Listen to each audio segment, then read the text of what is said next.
Picture the Amazon, an endless green ocean, monkeys running foreign affairs, and trees stretching so far, you'd need GPS and a pep talk just to take a step. The myth? That it's a pristine Eden, only marred by the occasional lost tourist or rogue selfie stick. Spoiler alert, calling it untouched is about as honest as labeling your kitchen clean right after Thanksgiving dinner. The truth? The Amazon story is written with human fingerprints. Long before Europeans dreamed of rubber fortunes and regrets, indigenous societies built real cities, complete with roads and monumental earthworks. That's right, ancient urban planning, Amazon style. And forget your typical slash and burn. These people crafted terra preta, a super soil so rich it might just grow tomatoes that march over to say hello. So next time someone waxes poetic about the untouched Amazon, remember, the only thing left truly untouched are the mosquitoes, immune to bug spray and boundaries alike. The real Amazon Prime delivery?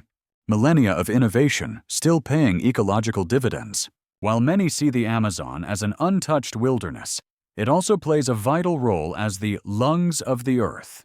Imagine Earth waking up every morning, taking a deep breath, and before its coffee even kicks in, blurting out rainforest facts like an over-enthusiastic cheerleader. The romantic headline? The Amazon is the lungs of the earth, puffing out oxygen with the zeal of a gym rat on a protein shake. But here's the plot twist the nature docu missed. Spoiler, the real MVPs of oxygen production are ocean plankton, those tiny invisible powerhouses, much like your non-existent morning motivation. The Amazon? It's not running an all-you-can-breathe buffet. Sure, trees crank out oxygen by day, but flip the lights off and they're burning just as much at night. Net oxygen contribution? Shockingly close to zip. Instead, the Amazon's true superpower is carbon hoarding. Forget reality TV hoarders. This rainforest is a stealthy carbon ninja, locking away mountains of CO2 with zero drama. Now let's peel back the curtain on Earth's rainforest supermodel and discover its real talents. Despite being known as the Earth's lungs, the perception that it is always raining in the rainforest adds another layer to its climate image. If you're picturing rainforest dwellers with moss in their shoes and webbed feet, it's time for a weather wake-up call. Rainforests are famously wet, but don't confuse rain with indoor swimming pool. Contrary to popular myth, these jungles aren't trapped on a perpetual water slide. Sure, they rack up an impressive 8,400 inches of rain yearly. Take that, deserts! But it comes in short, dramatic bursts, not a never-ending drizzle. If rainforests were soaked nonstop, even the howler monkeys would have booked freestyle swimming lessons. The label rainforest means a hefty annual rainfall, not a permanent rain cloud overhead. Many tropical rainforests like the Amazon have distinct wet and dry seasons, more like moody movie sets than soggy aquariums. Those occasional dry spells are crucial. Plants and animals time their life cycles around them.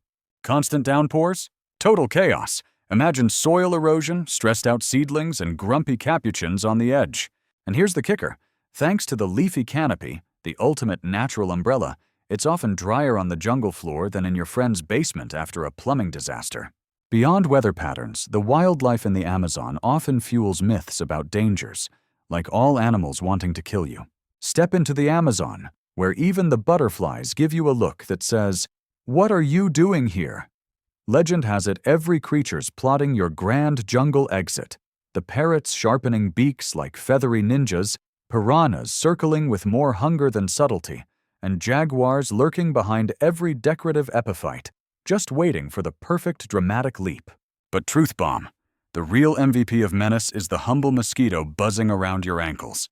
Forget epic jaguar chases. Most Amazon animals are so dedicated to avoiding humans, they'd take gold in the hide-and-seek Olympics.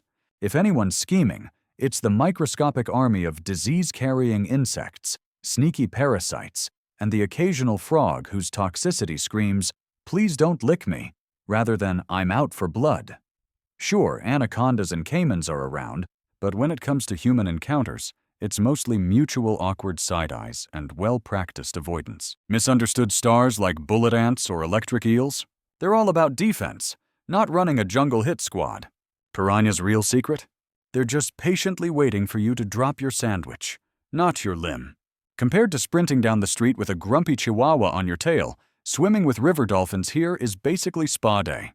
Armed with bug spray and a dash of common sense, you're far more likely to annoy the rainforest than the other way around. Contrary to fears about dangerous animals, the forest floor itself is commonly misunderstood, seen as a lush green carpet of plants. Step onto the forest floor, and you'd swear Mother Nature just rolled out a lush green carpet, inviting you to kick off your shoes and take a barefoot stroll. That is, until you crush a pine cone and reconsider your life choices. Many envision forest floors as endless quilts of soft moss and ferns, a seamless spread of leafy comfort. Spoiler alert, if this carpet exists, it's straight from the post-tornado chic collection. In truth, the forest floor is less wall-to-wall carpet and more avant-garde patchwork quilt. Instead of lush greenery, you get bare soil, crunchy leaves, and just the occasional plant daring enough to peek through. Those understory plants? Picture them elbowing each other like shoppers at a botany Black Friday sale, vying for the last sunbeam while wrestling with greedy roots and a relentless drizzle of decomposing debris. Moss and ferns may make cameo appearances, but seldom do they form the luxurious shag rug of your woodland dreams. Take it from me, the true decorator here is decomposition, littered everywhere. But hey, at least it ties the room together. Moving from plant life to human presence, many believe uncontacted tribes are scattered all over the Amazon. Imagine the Amazon as the ultimate hide-and-seek arena, where some players have never heard of a selfie, and paparazzi are a squad of leaf-cutter ants. Popular gossip, and the juiciest tabloid eye candy, claims uncontacted tribes lurk behind every swaying vine, ready to photobomb any wandering drone. If that were true, pizza delivery would require machetes, GPS, and a casual shrug at punctuality. But here's the reality check. Most uncontacted tribes are nestled in the wildest borderlands, mostly western Brazil and eastern Peru. Vast stretches of the Amazon are surprisingly people-free, unless you start counting the 5 billion mosquitoes. And for our sanity, we won't. The truth is, these tribes are rarer and more elusive than Bigfoot at a disco party. And uncontacted doesn't mean clueless. They're way more tuned in to outsiders and their noisy gadgets than we usually credit. So next time you swear you've spotted 2 uncontacted tribes in a week, congratulations, you're probably spectacularly lost. Now seriously, who brought the bug spray? These tribes' existence raises questions about the Amazon's resilience and whether it will recover quickly from deforestation. Imagine if losing half your skin made you stronger. Welcome to the punchline of optimistic Amazon myths. There's a tall tale floating around that the rainforest is like that stubborn weed in your backyard. Chop it down, and voila, it bounces back greener and meaner. Newsflash, the Amazon isn't channeling its inner Wolverine. When trees come down, they haul away nutrients collected over millions of years, not just last week's rainwater. If you think a patch of hacked-up rainforest gets a weekend spa reboot, think again. Full recovery can take centuries, and often, it's never the same sequel. Once the leafy canopy is gone, the sun throws a fiery tantrum, scorching earth and turning seedling survival into a hardcore Hunger Games. As habitats shrink, species get the eviction notice for good, while exposed soil starts washing away like bad memories. Deforestation is outpacing any hope nature has to catch up, so unless you expect a shaved cat to have a full fur makeover by breakfast, don't bank on the Amazon snapping back anytime soon. However, the threat of deforestation contrasts with tales that describe the Amazon as a place that swallows explorers whole. Picture this: the Amazon, where the trees have Wi-Fi and explorers vanish faster than socks in a dryer. Rumor has it the jungle is nature's own magician. Now you see an adventurer, now you don't. From Percy Fawcett's legendary disappearing act to eerie tales of lost expeditions, folks love imagining a green abyss that devours anyone who dares enter. But here's the reality check. The rainforest's real magic involves relentless humidity, venomous critters, and enough infectious parasites to fill their own reality show. Sure, explorers vanish sometimes, but it's usually because they get sick, lose their way, or underestimate the challenge. No carnivorous vines necessary. Contrary to myth, modern explorers are more often found than lost, thanks to GPS, satellite phones, and the world's most exhausted rescue pilots. Honestly, these adventurers disappear so often, they should be racking up frequent flyer rescue miles. The true wizards of the Amazon? The indigenous peoples who navigate by ancestral knowledge, not Google Maps. So it's less Indiana Jones and more Maybe read the manual before you go. Stories of peril continue with rumors such as piranhas that will eat you alive. Picture this. You slip into the Amazon River, and suddenly a cloud of piranhas descends, turning you into a walking, or rather floating, skeleton in seconds, like that unforgettable scene in every bargain bin horror flick. So how freaked out should you really be? Let's clear the murky waters. Hollywood loves painting piranhas as turbocharged, flesh-munching nightmares, the shark's underachieving PR cousins. But the truth? Most piranha species are shy omnivores who'd rather nibble on seeds than your kneecaps. Their real diet? Insects, fruit, and the occasional unlucky fish. Tourists aren't exactly on the menu. Sure, piranhas can get cranky, but only when food runs low during the dry season, turning the river into a watery sardine tin.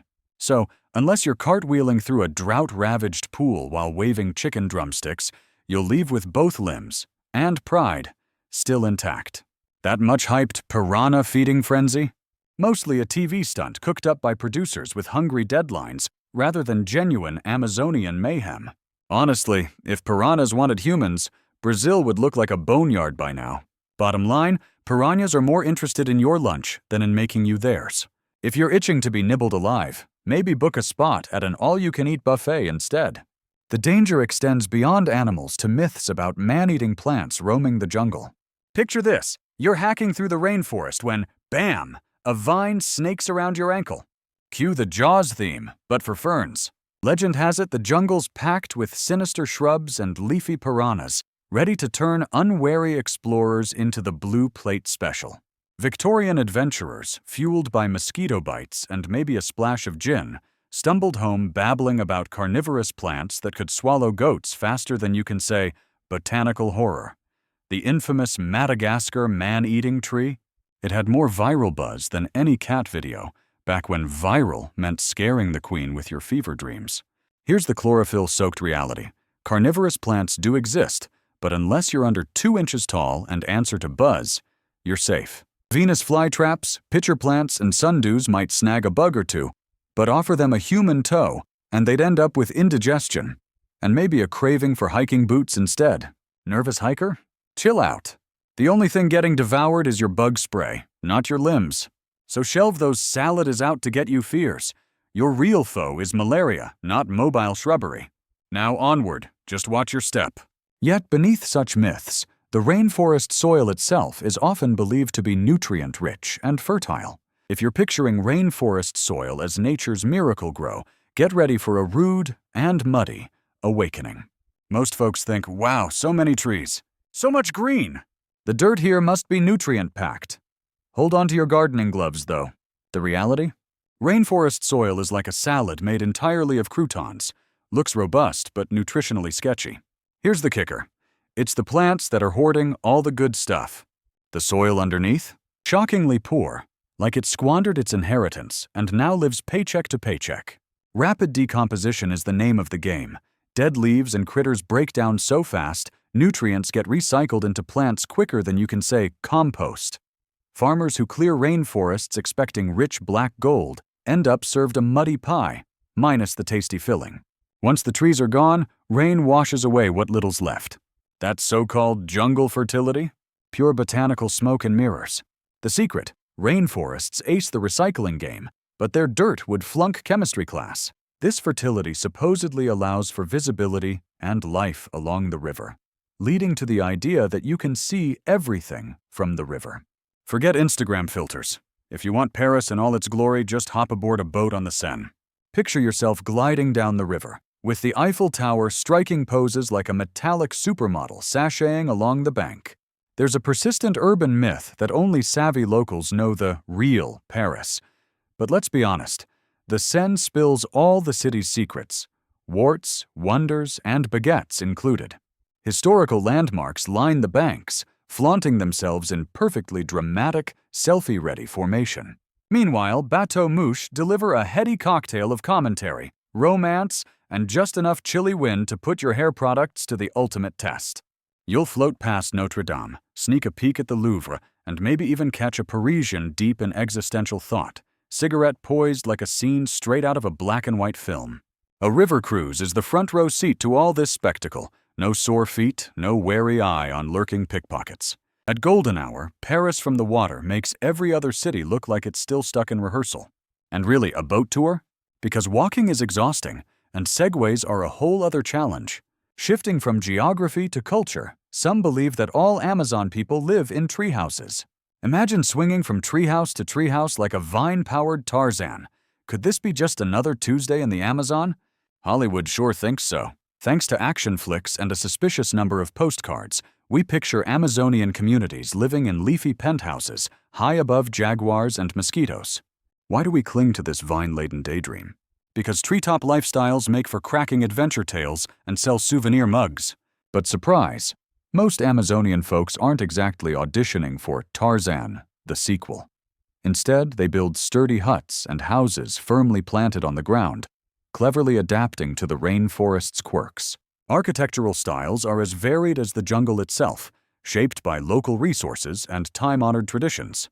Sure, you'll find stilted homes, mostly to outsmart seasonal floods or the occasional wanderlust-driven critter. Real treehouses? Rare, usually the size of a broom closet, not a monkey mansion. Let's be honest, the only vine most locals swing from is the one in their soup, not across a ravine. And faced with the choice between climbing ladders with groceries or binge-watching satellite TV, most opt for reliable plumbing over treetop sunsets. This cultural image ties into misconceptions about the Amazon shrinking solely because of local farmers. Is the Amazon's vanishing act really just the handiwork of friendly neighborhood farmers? Picture this, a sun-kissed hero wielding a machete, bravely hacking jungle vines to plant yucca. Cue the epic soundtrack. Small farmers, sweat and grit, single-handedly clearing the lungs of the earth. As if Grandma Rosa's cassava patch is the planet's arch-nemesis. No wonder folks cast subsistence farming as the eco-villain of the century. But, plot twist, the real culprits are less salt of the earth and more lords of the land. Enter the large-scale cattle ranchers, bulldozing trees for beef, industrial soy farms marching in next, mining companies digging deep, and, oh yes, the occasional sprawling billion-dollar highway tearing through like a wrecking ball. Cattle ranching alone accounts for a stampede through 70–80% of Amazon deforestation. Small farmers?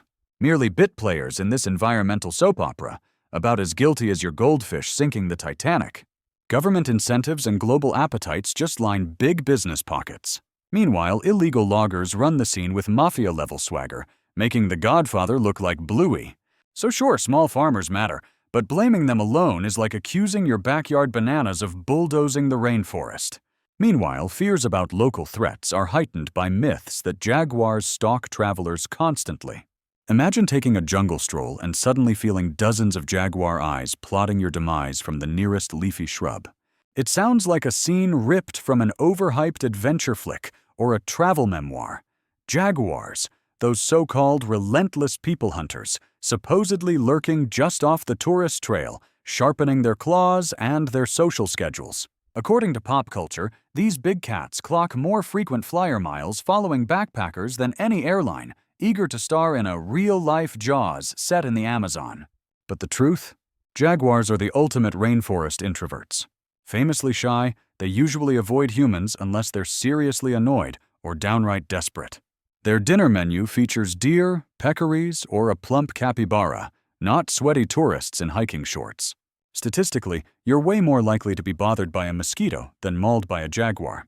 Most sightings come courtesy of camera traps, not emergency distress signals. In reality, it's the humans doing the stalking, whether for research, conservation, or an unhealthy obsession with selfies. Honestly, the closest most travelers get to a jaguar is admiring the car logo in their driveway. Finally, all these myths contribute to the belief that everything in the Amazon remains undiscovered. Ever heard the Amazon described as an endless sea of undiscovered mysteries? It's the ultimate here be dragons zone on people's mental maps. A jungle so enigmatic that wild-eyed botanists must surely swing from vine to vine like steely-nerved Tarzans hunting for flowers with Wi-Fi. The myth goes, barely anyone's ever set foot there. Surely it's all crocodile-infested swamps and headhunter hideouts, right? But if no one ever ventured in, where do all those rubber boots come from? Here's the scoop. Over 30 million people call the Amazon basin home, including hundreds of indigenous nations who probably chuckle anytime outsiders call their backyard untouched. Scientists, meanwhile, have mapped huge swaths, cataloged tens of thousands of species, and even spotted ancient cities via satellite. Yes, new species and archaeological treasures still pop up, but Indiana Jones would have more trouble dodging paperwork than spears these days. The real Amazonian adventure now? Navigating political turf wars, impenetrable mud, and, unfortunately, bulldozers. So sure, the Amazon looks like a giant green mystery blob from orbit, but boots on the ground tell a different story. Plus, you're now more likely to find Wi-Fi than a lost city. Well, almost.